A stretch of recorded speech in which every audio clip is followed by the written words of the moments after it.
El 1859, per impuls del moviment cultural de la Renaixença, es van recuperar els Jocs Florals a Barcelona i jo m'hi vaig presentar el 1864 amb uns poemes, però no em van donar cap premi per culpa d'un jurat de gamarussos, pallafils pollosos, esgarriacriatures, païossos malgirbats...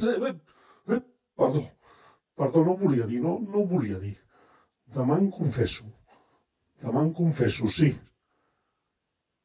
Bé, cal dir que l'any següent sí que hi vaig guanyar un premi i vaig presentar-me a la festa de lliurament de premis al Saló de Cent de Barcelona vestit amb barretina i espardenyes.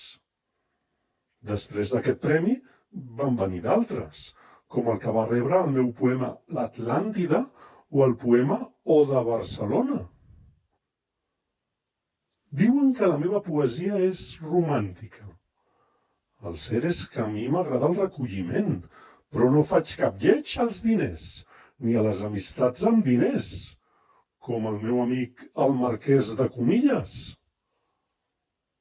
Darrerament estic recollit a una torreta de Vallvidrera, en ple parc de Collserola, on escolto els ocellets i no foto ni brot, que ja em toca descansar una mica.